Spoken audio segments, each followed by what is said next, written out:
Hola, bienvenidos a este video en donde vamos a ver el método de separación de variables. Este sería correspondiente a después de, digamos, esta especie de introducción a análisis de Fourier y resolución de ecuaciones diferenciales parciales. Vamos a recordar un poco lo que hemos hecho hasta ahora. Primero vimos justamente el nombre de Fourier. Vimos que Joseph Fourier fue este matemático que empezó este estudio a finales del siglo XVIII, inicios del siglo XIX. Y bueno, empezamos justamente estudiando el calor, específicamente este fenómeno que lo estudiamos principalmente a través de la conducción. Y bueno, empezamos a derivarlo en una sola dimensión. Tenemos una varilla, la varilla tiene una área transversal, no necesariamente tiene que ser circular, lo importante es que estamos asumiendo que el calor solamente se va a dispersar hacia la izquierda o la derecha. O sea, no importa tipo la profundidad o la anchura, eh, todo es uniforme. Entonces, bueno, habíamos derivado justamente lo que tenía que ver con su energía térmica total para un segmento chiquito entre x y x más delta x, justamente igualada a la energía por el volumen de la sección, ¿no? Que se queda el área transversal por la longitud que se queda delta x. Habíamos visto el principio de conservación de energía calórica, que nos dice que la tasa de cambio de energía térmica en un instante de tiempo, en una posición x, es simplemente la tasa de cambio de energía que fluye netamente en el sentido de que a la derecha menos a la izquierda. Y bueno, sumado con algunas energías térmicas generadas de manera positiva o negativa dentro de la sección. De repente alguna parte que está siendo calentada, alguna parte que está siendo receptora de calor, por razones. Y bueno, habíamos hablado del flujo de energía térmica. Sobre este flujo quisiera tener un momentico, porque esta phi, vamos a utilizar también phi para representar otra cosa más adelante en este video, así que de una quiero aclarar que esta phi que utilicé para representar el flujo simplemente era una forma para poder yo derivar la ecuación del calor y no va a representar algo relacionado al método de separación de variables, ¿ok? Entonces aclarando que si bien utilizo este mismo símbolo, no va a significar lo mismo. Bien, y finalmente la energía térmica generada la notamos por Q. Obviamente el flujo total va a ser entonces flujo por el área, y la energía térmica generada total es la Q por el volumen, que es A por delta X. Entonces el principio de conservación de energía calórica nos dice que la derivada parcial con respecto al tiempo de la energía calórica es menos la derivada parcial del flujo de energía térmica con respecto a la posición más la energía generada en ese momento. Realmente todo esto está multiplicado por el volumen, pero eso se puede cancelar justamente. Y bueno, la razón de esto es porque bueno, estamos dando tasas de cambio infinitesimales, ¿no? Aquí hay una pequeña derivación que no lo vamos a estar haciendo de nuevo. Habíamos visto que en realidad nosotros queremos trabajar es con temperatura porque primero es más cotidiano y segundo, esta ecuación tiene variables, dos incógnitas, la energía como tal y el flujo. Me interesa principalmente tener todo en términos de una sola incógnita que es la temperatura. Entonces, la temperatura podemos relacionarla con energía calórica, como energía calórica igual a, justamente, temperatura por calor específico por densidad, ¿no? Y bueno, esto es por la masa, pero la masa se puede cancelar porque tenemos el volumen así, y aquí está, bueno, por el volumen realmente, porque la masa la da este término de la densidad. Tenemos también las leyes de Fourier justamente con respecto al flujo térmico que nos dicen que el phi es justamente una constante negativa. Bueno, o sea, la constante positiva, el signo menos es para que los cuasars cuadren en la dirección, derivada parcial de u con respecto a la posición. Y entonces la ecuación de calor se podía volver a escribir reemplazando todo por derivada parcial de la temperatura con respecto al tiempo, es una constante, la que era llamada la difusividad térmica, por la derivada parcial segunda con respecto a la posición dos veces de la temperatura más energía absorbida o generada entre el calor específico por la densidad. Y bueno, esta es una ecuación en derivadas parciales de segundo orden, ya que tenemos aquí una segunda derivada parcial. La incógnita es u, podemos suponer que todos los demás parámetros k, q, c y ρ son conocidos, ¿ok? Y bueno, para resolverla necesitamos hacer un poco de repaso de ecuaciones diferenciales ordinarias, ¿no? Sabemos que las E2, que son separables, son aquellas en donde yo puedo separar todo lo que tiene que ver con una variable y todo lo que tiene que ver en otra en dos lados distintos de la ecuación. Esto también vamos a estar hablando, el método de separación de variables tiene algo que ver con esto.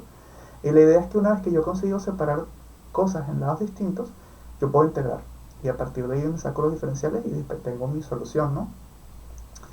También era común que los problemas de ecuaciones diferenciales ordinarias tuviéramos una condición inicial, que nos decía básicamente una propiedad de la función incógnita en un punto. Y eso es lo que nos permitía generalmente eliminar la constante de integración y poder conseguir una solución única. Los problemas de ecuaciones diferenciales parciales generalmente no tienen soluciones únicas, sino que tienen infinitas soluciones.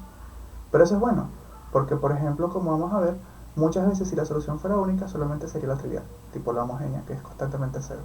Y eso no es interesante. Entonces, menos mal que existen infinitas soluciones. También hemos repasado lo que es un operador lineal. O contar un operador lineal simplemente es algo que cuando opera lo hace con respecto a elementos de un espacio vectorial, en este caso funciones, y que respeta sumas y multiplicación escalar, ¿ok? O sea, sumas van sumas, multiplicación escalar y multiplicación escalar. Por ejemplo, el operador de identidad, que deja una función como ella misma. Los operadores de derivación, derivadas parciales, derivadas cruzadas, todos son operadores lineales, ¿ok?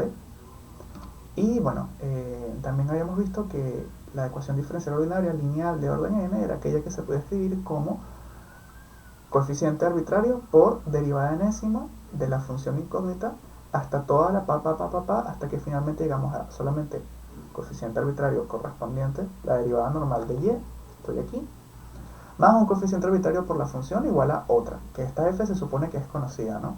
Entonces, en este caso particular, esta es una lineal, ya que si nos damos cuenta, realmente aquí esto es un solo operador, el operador L, que realmente no está escrito acá, pero que sería el operador lambda 0 por cada derivada, más lambda 1 por esta derivada, más todo eso aplicado allí, ¿no?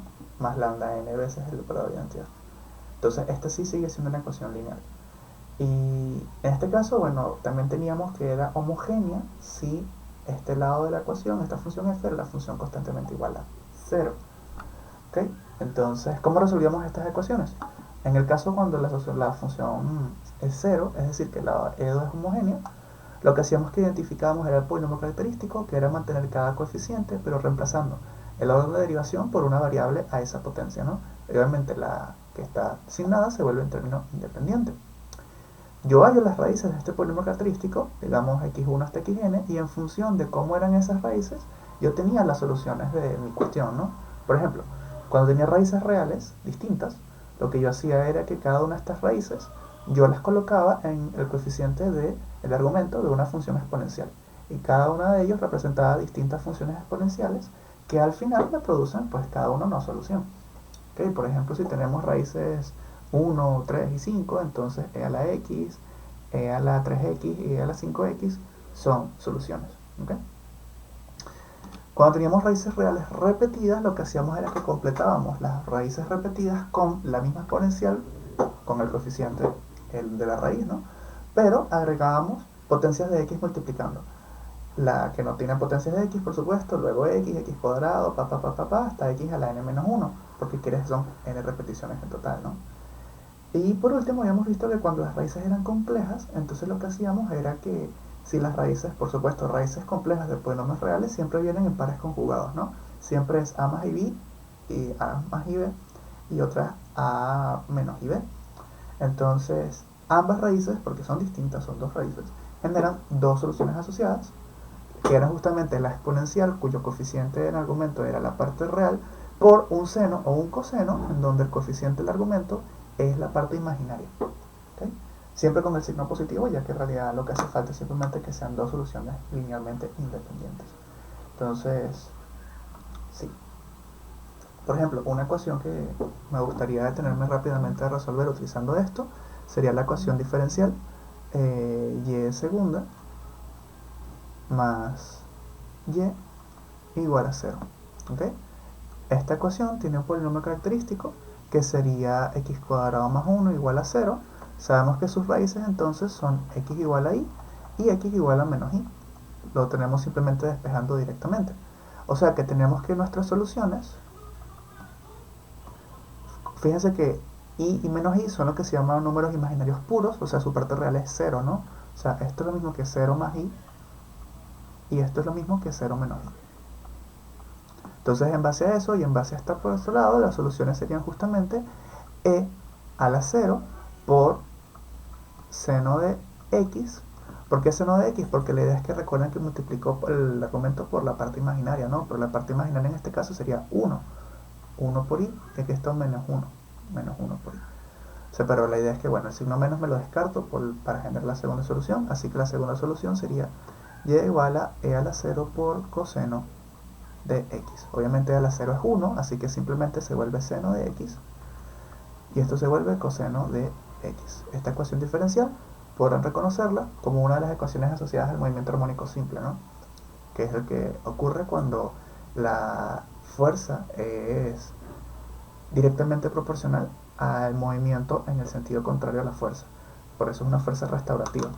Entonces, genera esta ecuación diferencial, que su respuesta sería seno y coseno. Y bueno, obviamente la idea es que la solución general sería la suma de las soluciones asociadas. O sea, en este caso, nuestra solución general sería ya a la constante por la primera función más b por la segunda función. O sea, recuerden que esa era una de las propiedades que tenían las ecuaciones diferenciales homogéneas, que podemos agarrar distintas soluciones y sumarlas todas, hacer cualquier combinación lineal, y eso va a producir la solución general, ¿no? O sea, donde a y b pueden ser constantes arbitrarias. Esto es algo que vamos a utilizar más adelante, de hecho, así que por eso lo puse ahí. Y bien, entonces vamos a volver a la ecuación del calor y vamos a ver cómo podemos resolverla. Para resolver las ecuaciones de este estilo vamos a utilizar el método de separación de variables. No es el único método que existe, pero este método es bastante relativamente sencillo, ya que funciona reduciendo la ecuación en diferenciales parciales en ecuaciones diferenciales ordinarias. Ecuaciones diferenciales ordinarias lineales, de hecho, homogéneas. Así que, obviamente, por eso es lo que acabamos de repasar. En este caso, hay unas condiciones que tenemos que ver, y es que cuando tenemos problemas de derivadas parciales, generalmente no solamente tenemos una condición inicial, que simplemente sería fijar una de las variables, y como estaba otra variable, pues una condición inicial sería simplemente algo así como, bueno, voy a fijar el tiempo, y eso lo que me está diciendo es tipo, bueno, ok, ¿cómo lo sé la temperatura en un instante? Voy a poner el instante sea 0, pero realmente no tiene por qué ser ese. Y bueno, en este caso simplifica la temperatura de la barrita en el instante 0. Pues por ejemplo aquí vemos que es más caliente hacia sus extremos y bueno, un poco más frío hacia el centro, ¿no? Porque en este caso tenemos esta función. Aparte de eso tenemos que considerar condiciones de borde, que es cómo se comporta la incógnita, la función incógnita, cuando estamos en los bordes del dominio. En este caso sería cuando la x vale 0 y cuando la x vale l, porque es lo que estamos restringiendo. Entonces, bueno, tenemos tres tipos de condiciones de borde, dependiendo si son sobre u, sobre alguna derivada parcial de u, o si son mixtas. En este caso, y lo podemos interpretar bien bonito térmicamente, el tipo 1 es solamente cuando tenemos u en la condición, que es directamente la temperatura en el extremo, es conocida en cualquier momento. O sea, la temperatura en 0 puede ser u de 0 de t, o sea, no depende de x, sino que simplemente ya esto nos va a dar el momento fijo. Podemos tener también fijo en el extremo.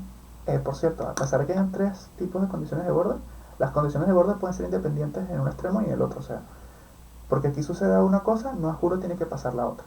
¿Ok? Importante. Y vamos a ver cómo se traduce eso en la resolución. Pero bien, entonces tenemos esta parte por aquí, que sería directamente decir, mira, la temperatura en el extremo va a ser tal cosa. Podemos interpretarlo como que la barrita está sumergida en un reservorio térmico. O sea, donde nosotros sabemos exactamente cuál es la temperatura del borde y por eso podemos asumirla como conocida. ¿Okay? Bien. Tenemos las condiciones tipo 2, que las tipo 2 no es sobre u, sino sobre su derivada parcial. En este caso sería respecto al flujo, ya que el flujo tiene que ver justamente con la temperatura, la derivada parcial de la temperatura con respecto a la posición. Esa era justamente la ley de Fourier, que justamente esta es la que nos dice el flujo igual a menos constante de conductividad térmica por derivada parcial de u respecto a la posición. Entonces, en este caso se corresponden a, ok, no sé cuánto va la temperatura en el extremo, porque eso es como bastante pretencioso, pero sé cómo se puede comportar el flujo térmico en los extremos. Es decir, sé qué tan aislado o qué tan conductores son los extremos con respecto a su medio. Algo que, experimentalmente hablando, me parece que es un poco más fácil de medir, aunque no soy físico, ni mucho menos diseño experimentos de estos estilos, así que no sabría decirte qué tan cierto o falso es eso.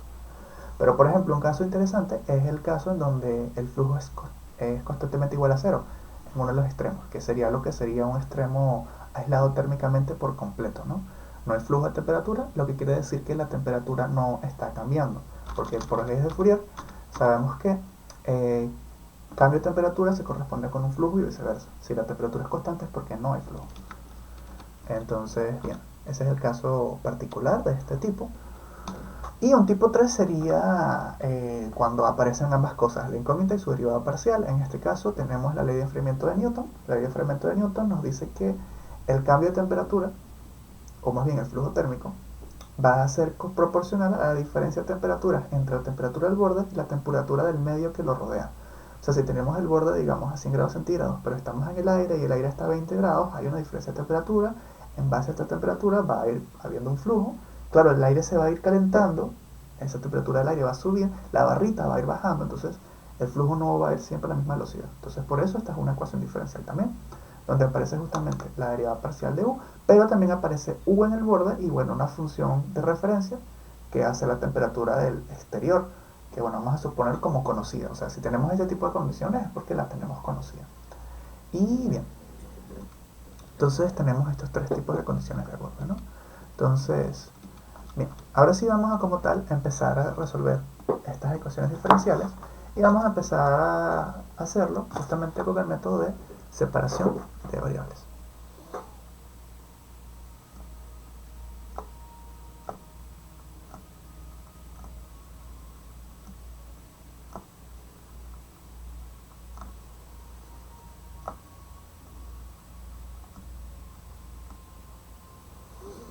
Ok, antes que empecemos a hablar de este método, necesitamos ver que este método no sirve siempre. ¿Cuándo sirve este método? Solamente sirve para cuando tenemos ecuaciones diferenciales parciales, lineales y homogéneas, ¿ok? Ya vamos a ver exactamente qué significa eso. Y también cuando las condiciones de borde son lineales y homogéneas, ¿ok? En otro extremo, no, o sea, en cualquier otro caso, no se puede utilizar este método de separación de variables, o al menos no por sí solo. Se puede utilizar en conjunto con otras cosas, pero así solo y que te resuelva la cuestión solamente en estas dos condiciones. La ecuación diferencial lineal homogénea y las condiciones de borde también son lineales y homogéneas. Fíjense que no estoy hablando de condiciones iniciales, porque de hecho este método de separación de variables en realidad muy probablemente produzca funciones como de solución que no cumplan con la condición inicial. Pero sobre eso vamos a ver más en detalle cuando ya tengamos como tal las soluciones. Y luego vamos a ver cómo esto produce el concepto de las series de Fourier. ¿Ok? Pero justamente las series de Fourier van a surgir en respuesta al problema de cómo hago que esta respuesta obtenida por la separación de variables cumpla con la condición inicial. Que por supuesto es importante porque por eso me la dan, ¿no? Pero bueno. ¿Con qué me refiero yo a lineales homogéneas? Bueno, una ecuación diferencial parcial, así como las condiciones de borde en realidad, son lineales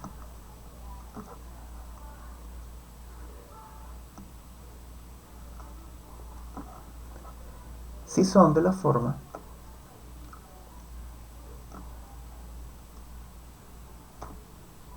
L de U igual a F, donde L es un operador lineal. Y F, bueno, simplemente es una función de los reales a los reales, ¿no? O bueno, en este caso de los reales en N, o sea, realmente una función, voy a dejarla como función real. La cantidad de variables que tenga esta función f, bueno, puede realmente depender de las variables que tengamos involucradas en el ejercicio, pero el punto es que esta es una función conocida. ¿Okay? Entonces, ¿cuáles son algunos ejemplos de condiciones iniciales que sean, y de ecuaciones diferenciales que sean lineales? Pues la siguiente, justamente la ecuación del calor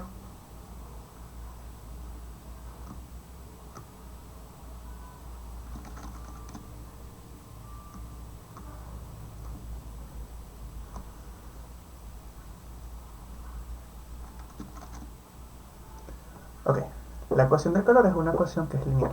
Ok, esta es una ecuación diferencial parcial lineal. ¿Y por qué es lineal? Porque el operador lineal que estamos obteniendo justamente, esto es con respecto a u, si pasamos todo lo que tiene que ver con u a un mismo lado, en realidad el operador que estamos aplicando es el operador obtenido como la derivada parcial respecto a t menos esta constante k por derivada parcial con respecto a x dos veces, y esto se lo estamos aplicando a u, igual a justamente esta función q entre c por ρ. Cumple con la condición. Este operador es un operador lineal porque cada uno de estos, las derivadas son operadores lineales y esto es una combinación lineal de operadores lineales. La combinación lineal de operadores lineales produce operadores lineales, eso es sumamente fácil de demostrar. Este operador en específico se conoce como el operador del calor.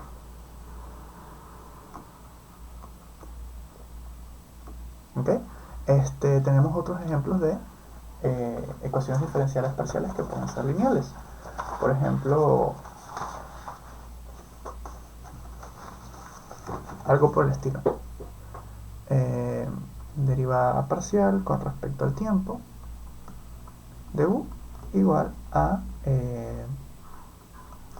k por derivada parcial con respecto a u de x dos veces, ¿ok? Más una función alfa de x y de t que multiplique a u más una función f que dependa de x y de t. Esto también es lineal. ¿Por qué es lineal? De nuevo podemos verlo que si pasamos todo al mismo lado lo que tenga u, estamos aplicando el operador derivada parcial con respecto al tiempo menos k veces derivada con respecto a x dos veces menos esta función alfa. Como que esto lo estamos multiplicando, digamos, como si fuera una especie de coeficiente al operador identidad. Y esto se lo estamos aplicando a u, y esto igual a f de x y t. ¿Ok? Fíjense que este alfa de x y t aplica un coeficiente del operador identidad. El operador identidad manda a u en 1, entonces, esto sigue siendo un operador lineal. Fíjate que en este caso, a pesar de que es un operador lineal, esto es con coeficiente variable. Fíjense, por ejemplo, que aquí tenemos un coeficiente constante, ¿no? Es igual un poco que lo que sucedía en las ecuaciones diferenciales ordinarias, que teníamos ecuaciones lineales que tenían coeficientes constantes, que fue realmente las que resolvimos, y las de coeficientes variables, que por ejemplo aplicábamos que si el método de variación de parámetros y cosas por el estilo, es un poco lo mismo. O sea, esta ecuación por supuesto es más difícil de resolver, pero sigue siendo una ecuación diferencial parcial lineal. Otro ejemplo, tenemos la famosa ecuación de Laplace, derivada parcial de u con respecto a x dos veces de u más derivada parcial de u con respecto a y dos veces igual a 0. Este también es una ecuación diferencial lineal. El operador lineal se ve rapidito, es la suma de la derivada con respecto a x dos veces con la derivada de y dos veces, etcétera. Este también es lineal. ¿Cuál sería una ecuación diferencial parciales no lineal? Bueno, podemos tener por ejemplo a esta derivada parcial con respecto al tiempo de u igual a k veces derivada parcial con respecto a x dos veces de u. Por ahora esto va pareciendo muy familiar, una función que funcione como un parámetro, pero ahora tenemos aquí es u a la 4. ¿Por qué esto no es lineal? Porque ahora en realidad no estamos hablando del operador u, sino que estamos hablando de u a la 4. O sea, esto es una multiplicación de u por u por u. Y si se dan cuenta, realmente ningún operador lineal puede producir potencias más grandes de u, a menos que sea la lineal, ¿no? Entonces, sí. Por ejemplo, otra ecuación diferencial lineal, perdón, que sea no lineal, derivada parcial de u con respecto al tiempo, más u veces derivada parcial de u con respecto a x, igual a derivada cúbica, bueno, derivada tercera realmente, parcial de u con respecto a x tres veces. Esto no es lineal, ya que obviamente estos términos, o sea, este término es una multiplicación, este término es no lineal, y este término que era con la potenciación es también no lineal. Así que ya sabemos cuándo una ecuación diferencial parcial es lineal y cuándo no lo es. Bien, fíjense que esto también lo podemos hablar para las condiciones de borde. Por ejemplo, tenemos una condición de borde. O sea, si yo les digo, por ejemplo, u de 0t igual a u0 de t, esta u0 de t podemos verla como una función f, realmente.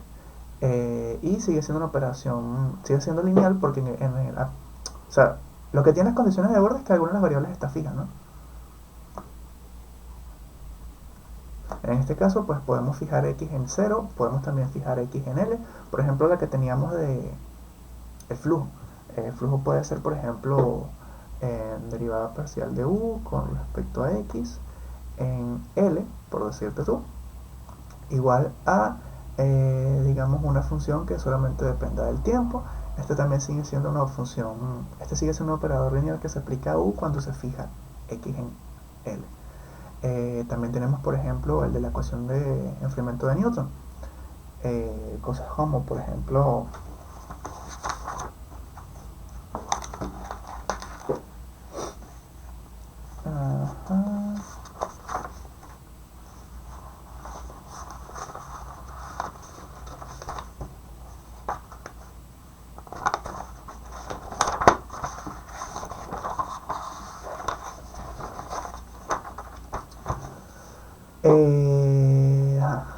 derivada parcial de u con respecto a la posición en 0 de nuevo, igual a, por ejemplo, 3 veces u de 0 en t menos, digamos, 3t. ¿Okay? Esta sigue siendo una condición de borde que es lineal, ya que podemos pasar todo lo que tenga u a un lado y tenemos justamente el operador derivada parcial en x menos 3 veces la identidad aplicado a u justamente cuando fijamos x igual a 0 igual a 3 por menos 3 menos 9t. Entonces esta sigue siendo una condición de borde lineal.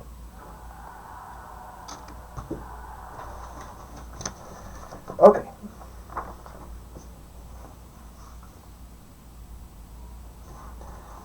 Entonces, ahora que sabemos cuándo una ecuación diferencial parcial es lineal y cuándo sus condiciones de borde son lineales, había otra condición que teníamos que cumplir para este método, que es que tienen que ser homogéneas. O sea, sé que lo estoy diciendo como si fueran muchas cosas, pero en la práctica uno reconoce rápidamente cuándo es lineal y cuándo no lineal, y también hace muy fácil cuándo es homogéneo y no homogéneo. Entonces, para que una ecuación diferencial parcial sea homogénea, igual que las condiciones de borde,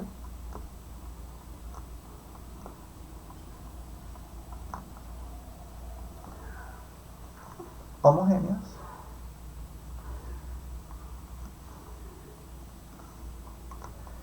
si la solución trivial u constantemente igual a 0 la satisface. ¿Okay? Eso es la definición de una ecuación homogénea. Por ejemplo, la ecuación del calor, derivada parcial con respecto a t de u igual a k veces derivada parcial 2 veces de u con respecto a la posición más energía generada entre c por ρ. Fíjense que solamente satisfecha por u igual a constantemente 0. Eso implicaría justamente derivada parcial respecto al tiempo de 0 es 0. Y derivada parcial con respecto a x 2 veces de 0 también es 0. Entonces esto nos da más q entre c por ρ. Entonces fíjense que solamente esta es homogénea si la energía generada tiene que ser 0, ¿no? Entonces la ecuación del calor es homogénea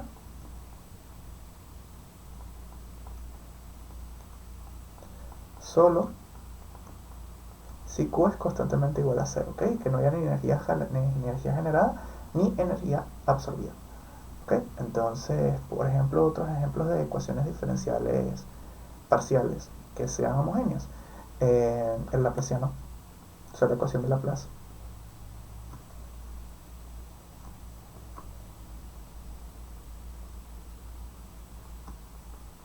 Esta también es homogénea. Se ve rápidamente que la suma de ambas derivadas, cuando u es constantemente igual a 0, satisface la igualdad, ¿no? Por ejemplo, ¿cuál sería no homogénea? Bueno, realmente cualquier otra cosa que aparezca generalmente con términos así. Por ejemplo, la ecuación del calor, cuando el calor generado es distinto de 0, eso ya es una ecuación diferencial con derivadas parciales que no es homogénea. También podemos dar esto para condiciones de borde.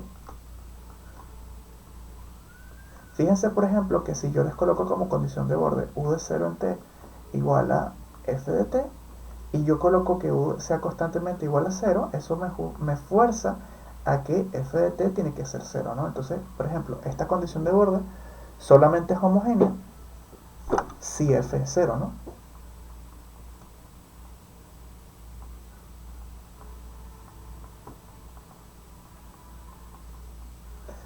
¿A juro tiene que ser una condición de borde u igual a cero para que sea homogénea? No necesariamente. Por ejemplo, derivada parcial de u con respecto a x igual a cero. Esta también es homogénea. ¿Ok? La derivada parcial de cero con respecto a x es cero. Pero, a juro, la u no tiene que ser cero para satisfacerlo. Pues, por ejemplo, si u fuera una constante o simplemente algo que solamente varía con respecto a t y no con respecto a x, eso también tiene derivada parcial cero y sigue satisfaciendo, ¿no? Así que no juro porque la ecuación tenga homogeneidad, solamente puede satisfacer la solución trivial, ¿no? De hecho, es gracias a eso que vamos a poder hacer todo lo que estamos haciendo, ya que si solamente tuviéramos la solución trivial, sería como un poco interesante realmente lo que estamos estudiando. Entonces, bueno, ahora sí estamos listos. Cuando estamos en presencia de una ecuación diferencial parcial que sea lineal y homogénea y cuyas condiciones de borde también sean lineales y homogéneas, podemos hablar propiamente del método de separación de variables. Entonces, el método como tal es bien sencillo, pero es importante haber entendido cuándo se puede aplicar y cuándo no, ya que eso es lo que realmente va a asegurar que podamos utilizarlo o no. Y básicamente este método funciona porque reduce la ecuación diferencial parcial a una ecuación diferencial ordinaria. Este método, tengo entendido que lo inventó Daniel Bernoulli hace el año 1700 y no hay una razón matemática por la cual este método sea el que funcione. Este método funciona porque produce soluciones y funciona porque es sencillo, pero ¿por qué se tiene que cumplir lo que se va a cumplir? No sabemos. Pero lo bonito es que gracias a la serie de Fourier realmente no importa, si incluso no fuera a llegar a eso el caso, ¿no?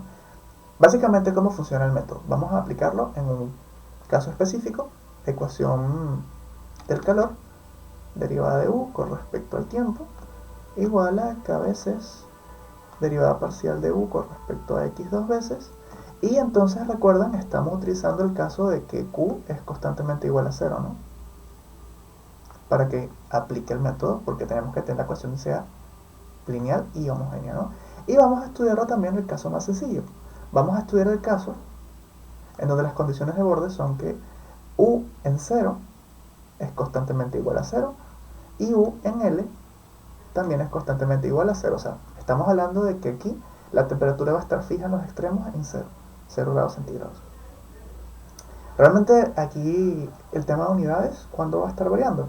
En cuánto valen las constantes. ¿Okay? ¿Dónde fijemos el 0? ¿Dónde no lo fijemos el 0? O sea, todo se puede ajustar a una redefinición. Entonces, bien, ¿cómo vamos a aplicar el método? El método empieza así. Supongamos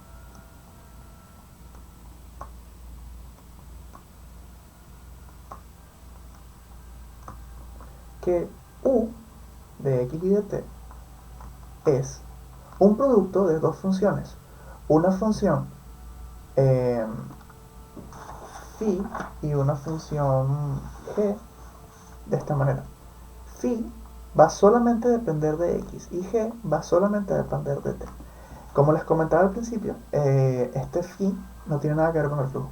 ¿Okay? Este phi es simplemente mira, vamos a suponer que la función u es multiplicativa. Por este lado solamente hay funciones de x, por este lado solamente hay funciones de g. O sea, por ejemplo, que u sea algo de la forma, digamos, 3x por seno de t. ¿Ok? Esta es una función donde yo puedo identificar claramente todo lo que tiene x, todo lo que tiene t. ¿Ok? Es lo que les estaba comentando al principio. Esto no tiene que ver con el flujo y también es lo que quería comentar, lo que comenté también brevemente hace un momento, de qué razones matemáticas tenemos para que siempre use de esta manera. Ninguna. Simplemente, si suponemos esto, la cosa funciona. That's pretty much la teoría, pero ahora vamos a ver por qué esto funciona. Fíjense que si aplicamos esto a la ecuación diferencial, tenemos, si sustituimos en la ecuación diferencial parcial, tenemos que justamente derivada con respecto al tiempo de phi de x por g de t tiene que ser igual a k veces derivada parcial con respecto a x dos veces de justamente phi de x por g de t. Entonces, como en esta primera parte, en el lado izquierdo, como estamos derivados con respecto al tiempo, phi de x es una constante, la puedo sacar de la derivada. Y luego tenemos derivada parcial respecto a t de g, pero como esta es una derivada parcial respecto a la única variable que varía en g, yo puedo reescribir esto como una derivada completa. O sea, ya no una derivada parcial, sino una derivada completa, derivada con respecto al tiempo de g. Aquí va a pasar algo parecido.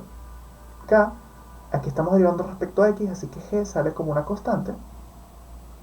Y entonces derivando respecto a la única variable de phi, esto se vuelve simplemente una derivada normal, ahora respecto a x dos veces, de phi. Y esto, señores, es un aedo separable.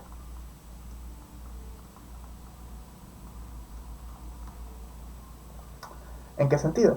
Fíjense que yo puedo mandar todo lo que tenga x a un lado y todo lo que tenga g a otro lado. Por ejemplo, si yo mando todo lo que tenga x a un lado, yo, por ejemplo, voy a agarrar esta phi y la paso dividiendo. Me quedaría 1 entre phi de x multiplicando a la derivada con respecto a x dos veces de phi. Y justamente este k por g puedo mandarla al otro lado, justamente 1 entre k por g de t. Y esto me queda la derivada respecto a t de g, ¿no? O sea, lo que hice fue pasar esto al otro lado, y luego lo que hice fue voltearlo porque quiero la x aquí. Entonces fíjense que tenemos un lado en donde solamente hay x,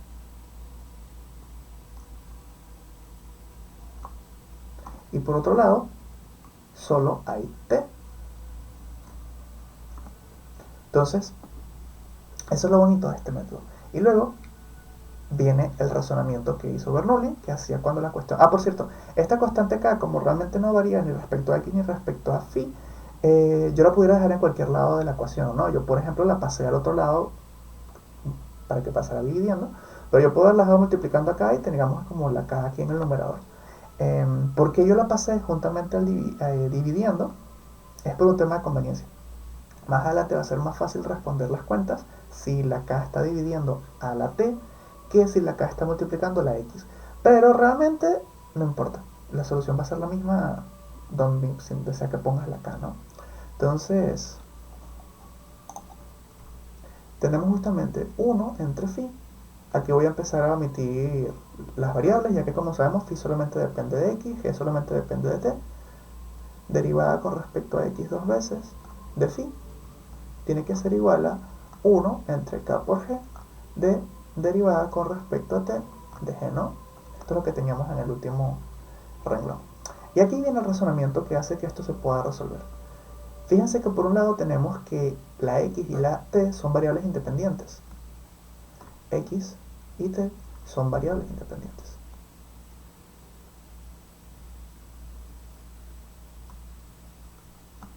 Eso quiere decir que si yo muevo una, no a juro tiene que moverse la otra. Y si no se mueve la una, a juro la ecuación es constante. Así que lo único que haría que esto se cumpla, ¿ok? Que esta igualdad solamente se haga cierta, es si estas dos cosas que son iguales a una constante. Esta constante lambda, vamos a llamarla la constante de separación. Y ahora va a ser un número real desconocido, no tenemos idea de cuánto vale.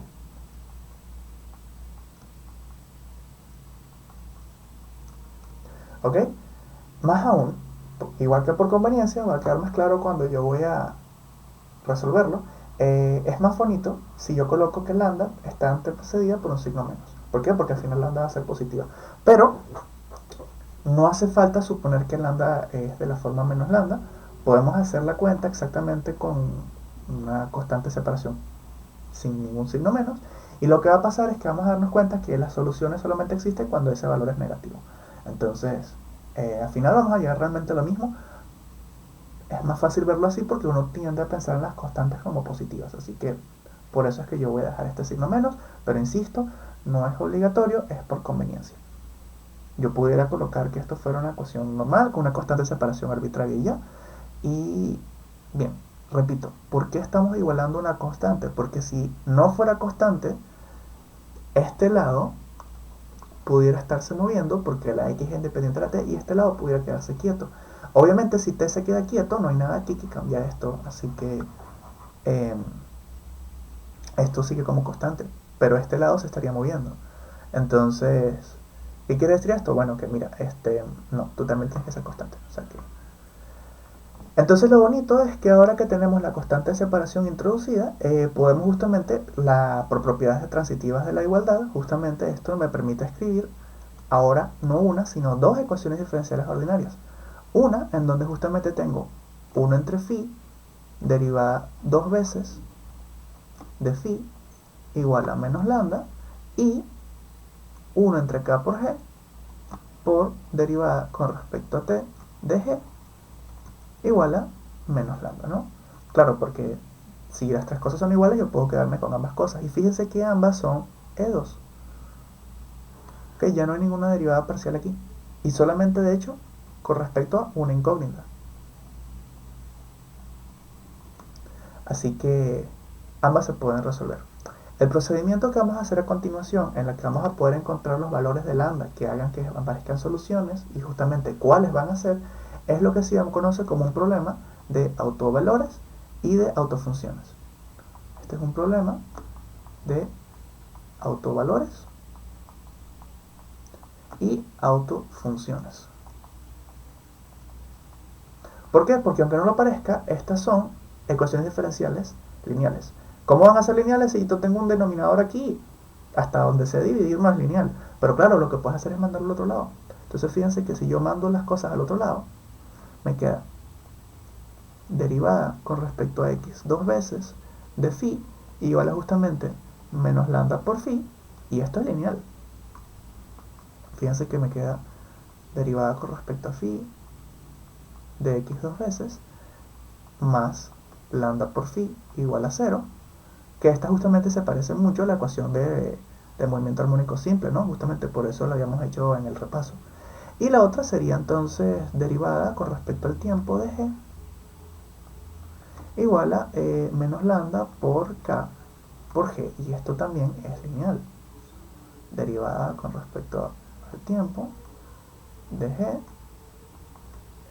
más lambda por k por g igual a 0. A pesar de que sea lineal, en realidad me conviene más verla como una ecuación separable. De hecho, esta es la que es más fácil de resolver y vamos a hacerla de primero. Entonces, bien, ¿cómo resuelvo esta ecuación?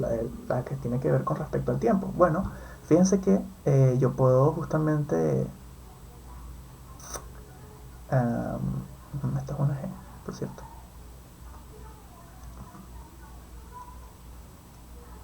Ok, sí. Voy a escribirla como la tenía antes. Justamente si yo tengo 1 entre G, ¿ok? Y lo que hago es que aquí coloco menos lambda por k por diferencial de t. Entonces justamente esta es una ecuación que yo puedo integrar. Cuando lo integro me queda entonces 1 entre g por dg igual a la integral de menos lambda por k por diferencial de tiempo. Esta primera ecuación se vuelve el logaritmo neperiano del valor absoluto de g, que es la integral de 1 entre g. Y es la integral de esta cosa, es bueno, simplemente menos lambda por k por t, ¿no? Pero claro, ¿cómo yo despejo el logaritmo neperiano? Bueno, exponencio, y tengo que g se vuelve e a la menos lambda por k por t. Entonces esto sería la solución de cuánto vale el lado de la ecuación que depende del tiempo. Es una exponencial. Fíjense que, recuerden, la temperatura habíamos supuesto que era de forma multiplicativa, o sea, esto que está aquí, ¿no? Phi de x, g de tiempo. Fíjense que si uno mantiene x fija, lo único que está cambiando en el tiempo es lo que cambia g. Y si g es una exponencial y estamos en una temperatura, es razonable esperar que si yo estoy dejando las cosas quietas, ya que no hay energía calórica generada o absorbida, la barrita va a tener tendencia a enfriarse, ¿no? Eso sería lo que nos diría nuestra experiencia cotidiana. Y de hecho, tiene sentido que la única manera en la que esta exponencial e a la menos lambda por k por t sea justamente con tendencia a enfriarse, o sea, con que g tenga tendencia a la baja, es cuando lambda es positivo. Entonces, por eso el menos lambda, ¿no? Que teníamos ahí. O sea, es un poco lo que les decía de por qué el menos lambda le colocamos como menos lambda y no como lambda secas. Si tuviéramos lambda secas, tuviéramos que lambda tendría que ser negativo. De todas maneras, a pesar de que eso... Porque si no, lo que tendríamos es que la barrita tendría que calentarse de la nada, que no es lo que sucede. Entonces, ajá.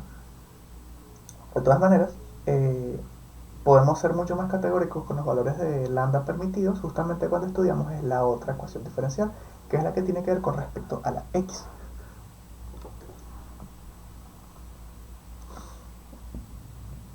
Bien, teníamos la derivada con respecto a phi. 2 veces de x más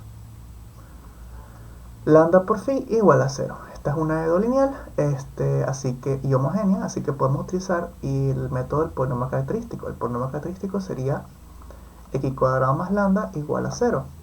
Es decir, x cuadrado es igual a menos lambda. Y entonces aquí tendríamos que las soluciones sería x igual a más menos raíz de menos lambda.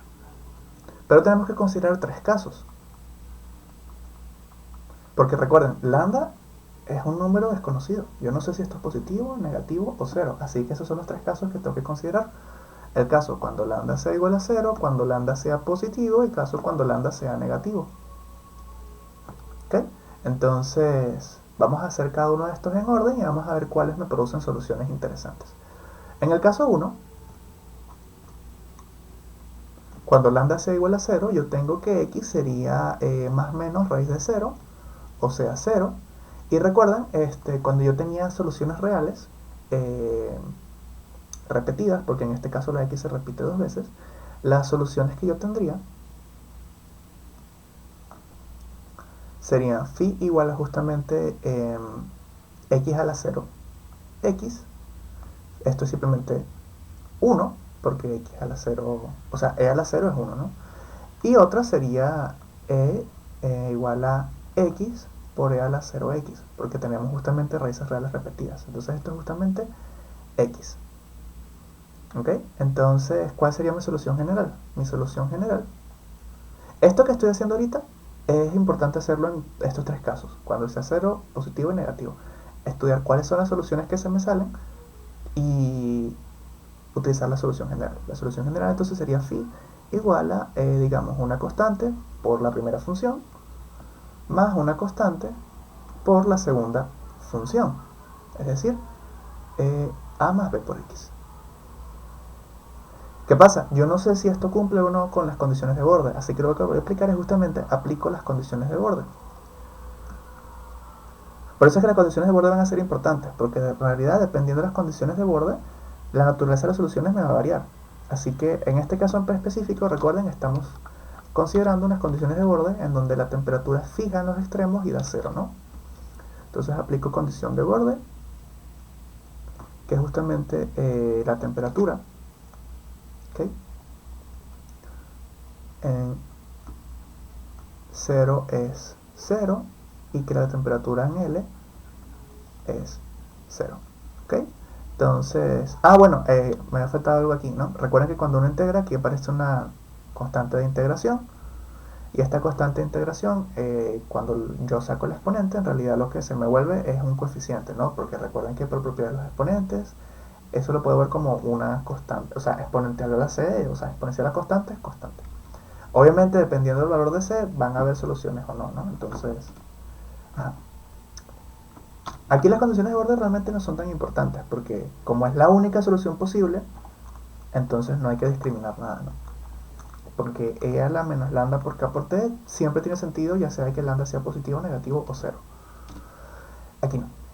Cambia la naturaleza de las soluciones por el tema de si son raíces reales, complejas o 0, etc. Entonces, bien, aplico mis condiciones de borde. Si aplico la primera, recuerden, u habíamos dicho que era justamente phi por g, ¿no? Entonces, si phi por g vale 0 y estamos hablando de números reales, es porque o phi vale 0 o g vale 0. Recuerden, g es de la forma constante por e a la menos lambda por k por t. Y en este caso, recuerden, estamos suponiendo que lambda es igual a 0. Y si lambda es igual a 0,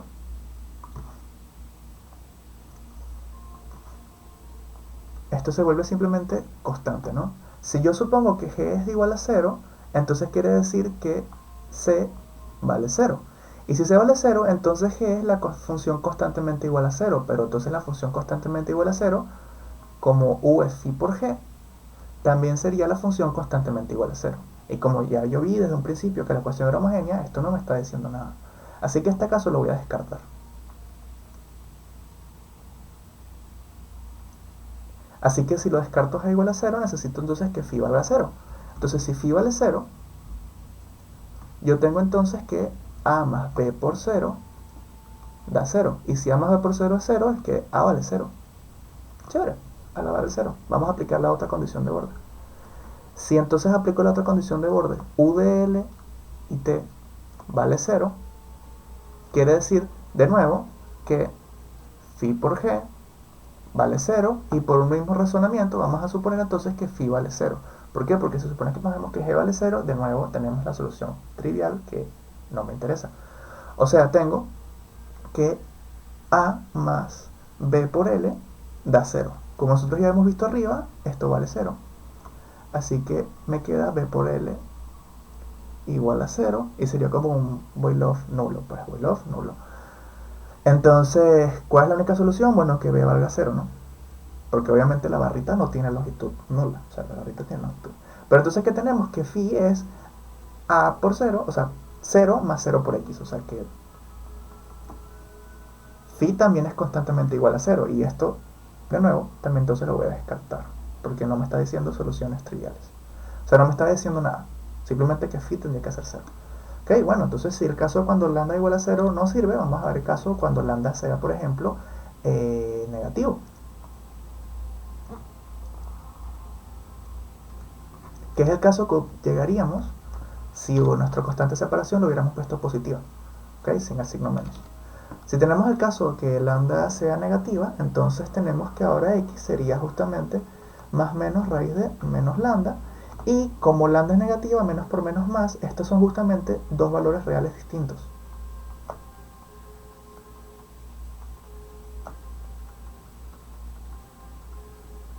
Ahora, estoy bien consciente que ver como raíz más o menos los lambda sea real y, real y distinto da mucho ruido visual.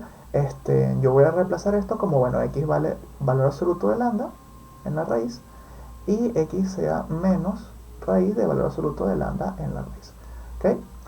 Es lo mismo realmente, porque cuando lambda es negativo, su valor absoluto es menos lambda, pero esto tiene mucho más estética visual, ¿no?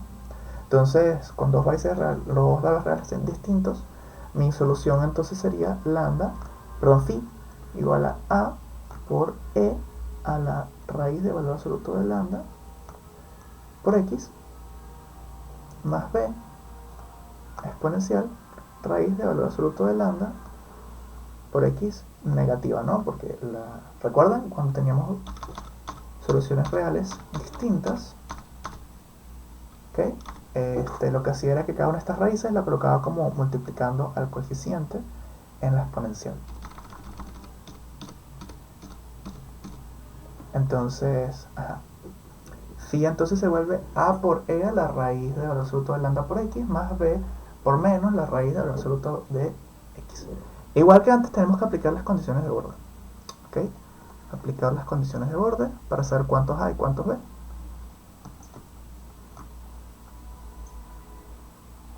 Y cuando aplico las condiciones de borde, entonces yo llego justamente al mismo razonamiento de antes, ¿no? Si u en 0 y t siempre es constantemente igual a 0, y u es justamente phi por g, entonces tengo justamente la misma dialema de antes, ¿no? O phi vale 0, o g vale 0. ¿Ok? ¿Recuerdan? Si g en este caso, cuando lambda es negativo, g es de la forma constante por e a la menos lambda por kappa por t. Bueno, por k. Y la única manera realmente en la que esto sea 0, la exponencial nunca se anula. ¿okay? Ni cuando el valor es positivo ni cuando es negativo, la exponencial es siempre constantemente positiva. O sea que esto realmente solo pudiera significar que si esto vale 0 es porque la constante vale 0, el coeficiente. Y si la constante vale 0, entonces quiere decir que g es constantemente igual a 0, y eso hace que u sea constantemente igual a 0, y eso pues lo descarto porque no me está dando información. Entonces tengo la otra posibilidad, cuando phi vale 0.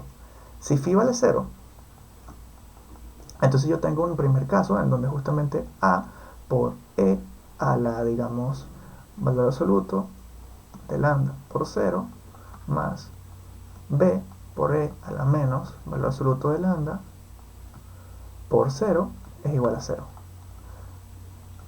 E a la 0 siempre va a ser 1, e a la 0 aquí también va a ser 1, y entonces tengo que a más b tiene que ser 0. Muy bien. Por el mismo, esta es la primera condición de borde, la que teníamos en 0. Aplico la otra. Aplico la condición de borde.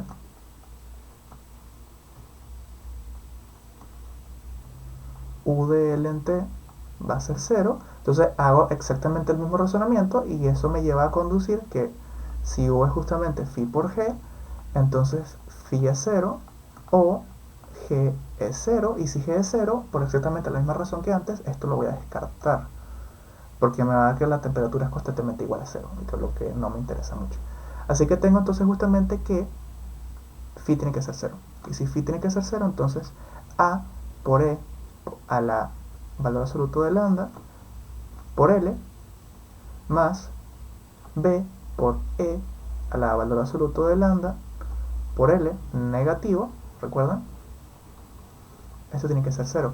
Y yo no sé cuánto valgan estas exponenciales porque no tengo idea de cuánto vale lambda, pero sin duda estos son valores reales. De hecho, valores reales distintos de 0. ¿Okay? Este número es distinto de 0, este número también es distinto de 0. Así que en realidad tengo un sistema de ecuaciones. La primera ecuación va a ser esta, a más b igual a 0. La segunda ecuación va a ser esta otra. Entonces, ¿qué puedo decir yo? A partir de esta primera ecuación, yo tengo, por ejemplo, que b es menos a. Entonces, a partir de eso, yo puedo decir entonces, bueno, que a por e, valor absoluto de lambda, por L, menos a por e a la valor absoluto de menos lambda por L va a ser 0, saco factor común a, y entonces tengo estas dos cosas, e por valor absoluto de lambda por L menos e a la menos raíz de valor absoluto de lambda por L igual a 0. Entonces tengo las dos posibilidades, ¿no? O a es igual a 0, o esta otra cosa, e por no sé qué tal,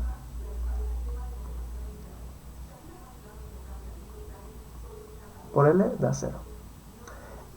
En realidad vamos a darnos cuenta que esta última solución también esta última posibilidad también la vamos a tener que descartar. Porque recuerden, el exponente negativo quiere decir que está en el denominador. Entonces tenemos que e por raíz de valor absoluto de lambda por L menos 1 sobre e por raíz de valor absoluto de lambda por L vale 0. Saco mi suma de fracciones. Entonces esto va a tener este por este, que sería esto al cuadrado. Y o sea, esto por esto es el primer término al cuadrado, ¿no? Pero una exponencial elevada a un exponente, entonces lo que hace es que se multiplica. Entonces me da 2 raíz de valor absoluto de L menos 1 entre por raíz de valor absoluto de L es igual a 0.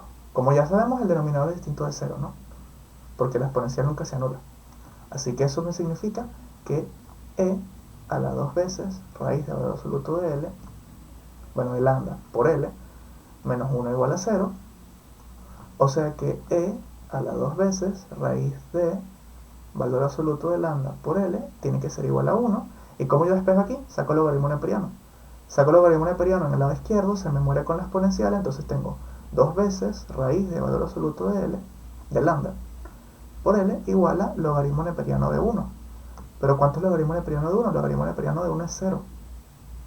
¿Okay? Porque todo número elevado a la 1 es 0. Así que tengo justamente la ecuación 2 veces raíz de valor absoluto de lambda por L igual a 0. Y esto es un absurdo.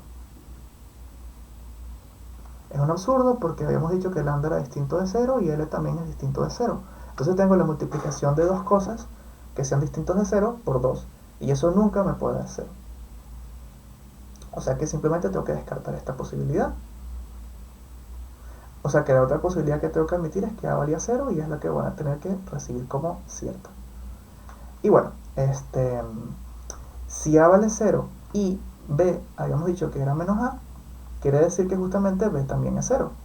O sea que phi también es de la forma 0 por E a la raíz de valor absoluto de lambda por X más 0 por E a la menos raíz absoluto de L de lambda.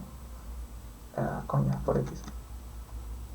Y esto es la función constantemente igual a 0. O sea que también es una solución trivial. Entonces, esta es la razón matemática por la cual nosotros colocábamos un signo menos en la constante de separación. Porque si hubiéramos colocado un signo más, ese caso hubiéramos tenido que descartarlo, porque hubiéramos llegado a esto. Así que hubiéramos terminado con una constante negativa. Y para terminar con una constante negativa es mejor colocar un signo menos y tener la constante positiva. Que si se dan cuenta es el único caso que nos falta. Tenemos el caso cuando lambda vale 0, cuando lambda es negativo, y ahora finalmente el caso cuando lambda es positivo. Entonces, cuando lambda es positivo, nuestras raíces, que eran justamente x igual a más menos raíz de justamente menos lambda, entonces ahora si lambda es positivo, esta es una raíz de un número negativo. Entonces estas son justamente más menos raíz de lambda por i. Son dos valores complejos. X igual a raíz de lambda por i y x igual a menos raíz de lambda por i. Entonces nuestras soluciones asociadas serían justamente phi igual a, recuerden, parte real aquí sería 0, sería e a la 0 por x por, digamos, coseno de raíz de lambda, que es la parte imaginaria, por x, y la otra sería e a la 0 por x, seno de raíz de lambda por x, ¿no? Esta es justamente la parte imaginaria, sería menos raíz de lambda. Y bueno, recuerden que si no menos me lo estoy volando. Entonces mi solución general sería justamente a por e a la 0, obviamente es 1, ¿no? Entonces phi sería a por coseno de raíz de lambda por x más b por seno de raíz de lambda por x. Entonces lo que tengo que hacer ahorita, igual que como hice en este caso y como hice en el caso anterior, necesito aplicar las condiciones de borde.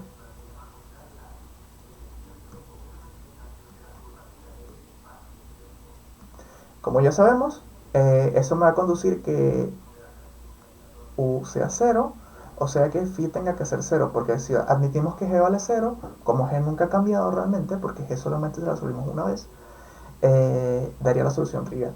Así que el caso interesante es justamente cuando phi valga 0. Entonces, en un primer caso, tenemos lo que pasa cuando x vale 0. Si x vale 0, entonces tenemos que 0 es igual a por coseno de 0 más b por el seno de 0. Sabemos que el seno de 0 va a 0, ¿no? O sea, y el coseno de 0 va a 1. Entonces tengo que a va a 0. Chévere. Si aplico el caso cuando x vale l, entonces tengo que 0 igual a 0, porque recuerden, a es 0, coseno de raíz de lambda por l más b por seno de raíz de lambda por l. Entonces todo este término entonces sabemos que vale 0. Así que nuestro caso interesante es justamente b por seno de raíz de lambda por l igual a 0. Entonces fíjense que hay dos posibilidades, igual que antes. O b es igual a 0 o seno de raíz de lambda por l da 0. Si b es igual a 0, llegamos otra vez a, que es el caso trivial. Phi sería constantemente igual a 0, así que lo voy a descartar. O sea, tengo que hacerlo porque hasta donde se ve, ¿no? la única solución interesante surgiría justamente en el otro caso. Entonces, esta se vuelve una solución interesante. Recordemos un momento cómo luce la gráfica del seno. La gráfica del seno, justamente, ¿dónde tiene los ceros? Los ceros del seno justamente están en pi, en 2pi, en 3pi, en 4pi, etcétera, ¿no? O sea, en general, nosotros tenemos que seno de x da 0, si solo si x es un múltiplo de pi. Entonces, si seno de raíz de lambda por L da 0, quiere decir que justamente raíz de lambda por L tiene que ser un múltiplo de pi. Y esto quiere decir que lambda en raíz tiene que ser justamente n por pi entre L, o sea que lambda tiene que ser n por pi entre L al cuadrado. Fíjense que estos son valores positivos. Y de hecho, fíjense que son infinitos valores. Porque recuerdan, n sería cualquier valor entero, ¿no? 0, 1, 2, 3, etcétera, ¿no? Fíjense que si n vale 0, en realidad me daría 0 mi lambda, así que lo estoy descartando porque yo tengo que, juro, pedir que lambda sea positivo. Así que en realidad los valores que estoy considerando en realidad son valores de n que sean 1, 2, 3, 4, etcétera. Y ya está, lo solucioné. Porque ahora entonces tengo que phi de x, entonces vale justamente b, no tengo idea de cuánto sea este coeficiente, por supuesto, por el seno de raíz de lambda, o sea, n por pi entre L por x. Porque recuerdan, phi era justamente esto, aquí está, seno de raíz de lambda por x. Pero si ahora lambda vale justamente, estas son las cuestiones, estos valores para los cuales son los valores en donde no hay una solución trivial, estos son los autovalores del problema. Estos son los autovalores del problema, porque son los que producen a soluciones no triviales. Todos los demás valores de lambda hacen que la cuestión no se cumpla o tengamos soluciones triviales. Así que chévere, entonces ya tenemos resuelta la ecuación, porque recuerdan, entonces u de x y t era justamente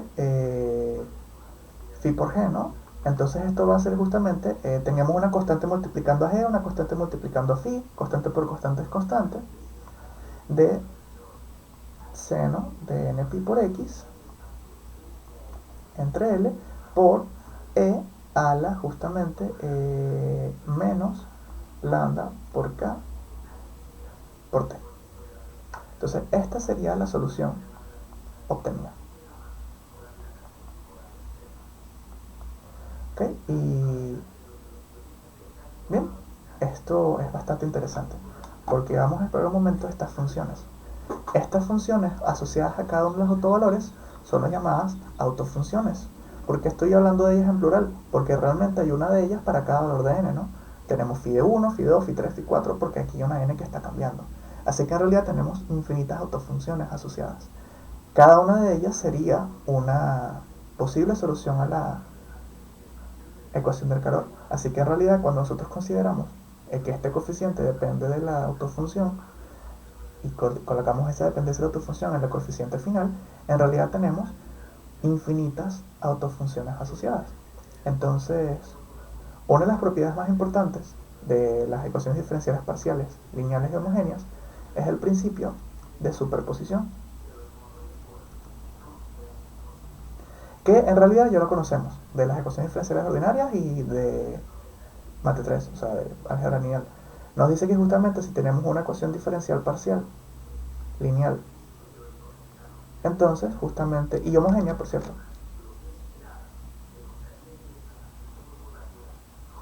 tenemos que justamente si U1 y U2 son soluciones, entonces todas las combinaciones lineales también van a hacerlo. O sea, lambda de U1 más lambda 2 de U2 también es solución. ¿Ok? En general, una combinación lineal cualquiera. Entonces, ¿qué tengo? Que U puede ser posiblemente la suma de cada una de estas autofunciones.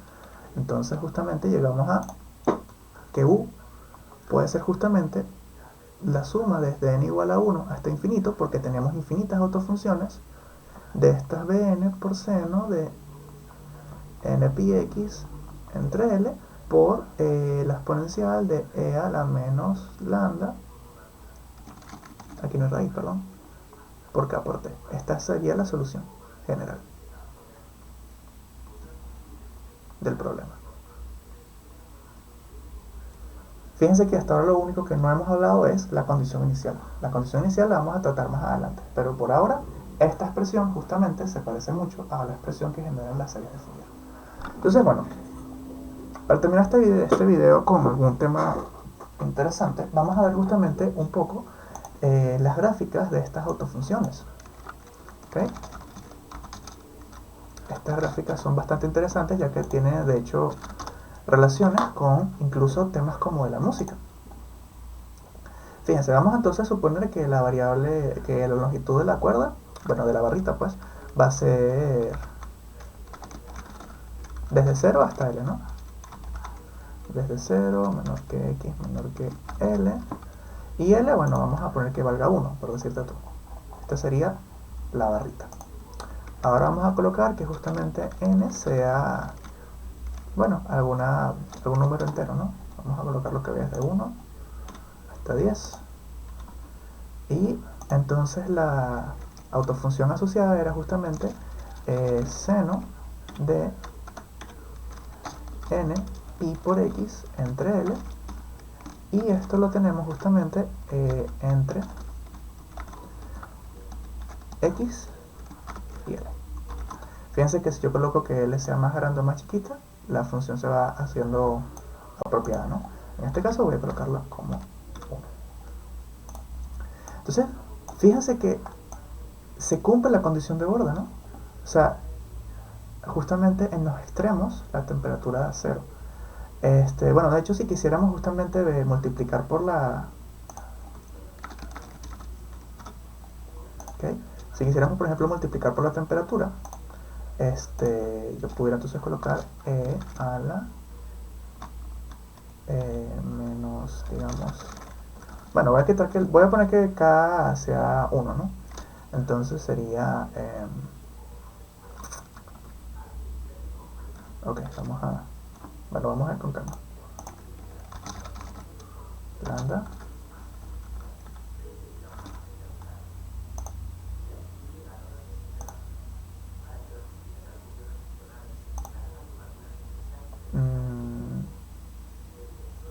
¿Dónde están las letras aquí?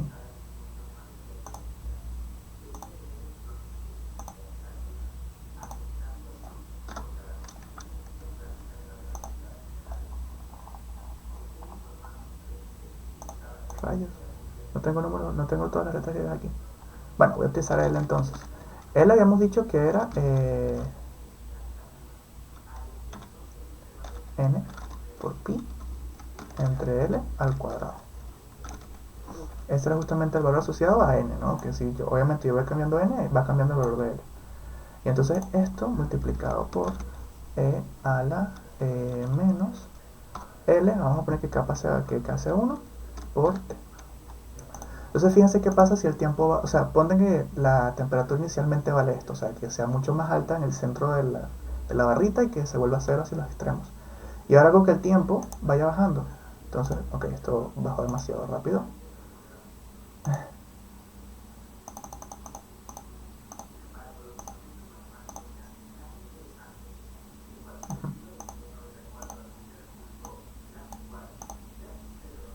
¿Sí? Vamos a colocarlo en 0 otra vez. Y vamos a colocar lo que va a ser en 0.1. Ok. No puede ser, Dios mío.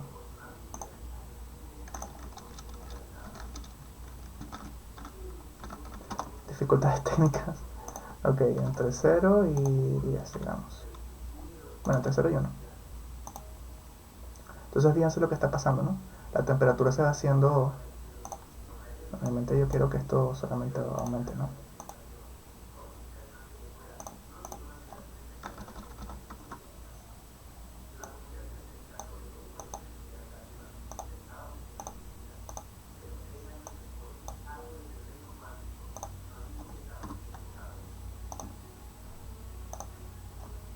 ¿Sí? fíjense lo que está pasando. La temperatura de la barrita se va haciendo cada vez más baja, justamente si el tiempo se va haciendo más grande. De hecho, fíjense que casi se vuelve cero, que es lo normal. O sea, si la barrita se deja sola para que se enfríe, la barrita se va a enfriar. Ok, y bien. Ok, ahora que hablamos de las soluciones de la función, quiero hablar solamente ahorita de las autofunciones asociadas a estas soluciones de seno de n por y pi por x. Estas son soluciones bastante bonitas porque fíjense que justamente lo que ocurre es exactamente en media oscilación del seno. Y si yo aumento n, por ejemplo, que ahora n valga 2, ¿qué es lo que está pasando? Justamente es dos intervalos completos. Si ahora n vale 3, tengo 1, 2, 3 intervalos completos, siempre repasando al 0 en los extremos. Si n vale 7, entonces tengo 1, 2, 3, 4, 5, 6, 7 intervalos completos. Estas funciones, ahora voy a colocar en una lista para que justamente aparezcan de manera interesante. 1, 2, 3, 4, 5. Estas, fíjense que ahí estoy graficando las primeras 5, ¿no? Lo que pasa es que, claro, todas las coloco del mismo color, pero fíjense que esta es 1, que es la más grande, 2, bueno, no sé, probablemente.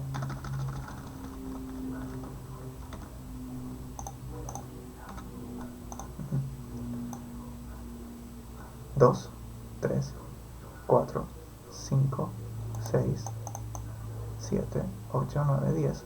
Todas estas son justamente funciones en donde el seno da casi una vuelta completa en su cuestión. Esto es lo que se conoce como los armónicos. Por ejemplo, si este fuera la columna de aire de una flauta o de un corno o algo así, justamente las frecuencias que genera el sonido tienen que ver justamente con la longitud, y de hecho está obviamente la longitud completa del cuerno representada. Y justamente este es el primer armónico, segundo armónico, tercer armónico, cuarto armónico. O sea, si yo tengo justamente valores distintos para cada una de estas cosas y las pongo para que se sumen, digamos, suma desde i igual a 1 hasta n. Ok, hasta ahí.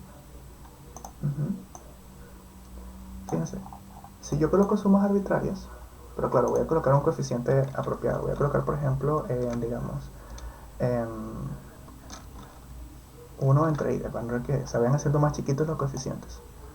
¿Okay? Si yo voy aumentando la suma de los armónicos, se van produciendo funciones que van a terminar siendo, pues, de alguna u otra manera, todavía preservan la condición inicial, y estas son más o menos las ondas de sonido que puede generar un instrumento que, claro, dependiendo de qué tan distintas vayan a ser justamente sus coeficientes, digamos, sí. Por ejemplo, si ahora el coeficiente sería 1 entre 1 más i, o sea, otro coeficiente distinto. Bueno, entonces ahora lo que está sucediendo es que el sonido puede cambiar, y dependiendo de los diferentes coeficientes se van generando distintas ondas, y esas distintas ondas pueden ser, por ejemplo, las causas de los distintos timbres en los distintos instrumentos, pero todas son con la propiedad periódica de que justamente entre sus extremos coinciden. Entonces, bueno, creo que son funciones bastante interesantes, dependiendo de lo que sea que tú le pongas que valga el coeficiente. Que realmente aquí estoy colocando lo que yo quiera, ¿okay? Por ejemplo, y entre, digamos, y al cubo más 2. ¿Okay? Entonces se van generando cosas bastante interesantes realmente. ¿Okay? Porque lo que estoy haciendo aquí es sumar, ¿no? O sea, aquí estoy sumando las primeras 8 funciones, las primeras 10 funciones.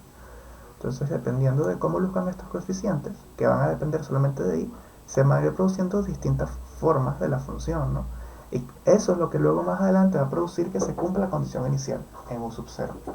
Y eso es lo que luego vamos a ver que justamente va a generar la serie de Fourier. Justamente cómo voy cambiando los coeficientes de estas autofunciones para una función dada y cómo se relaciona con la condición inicial.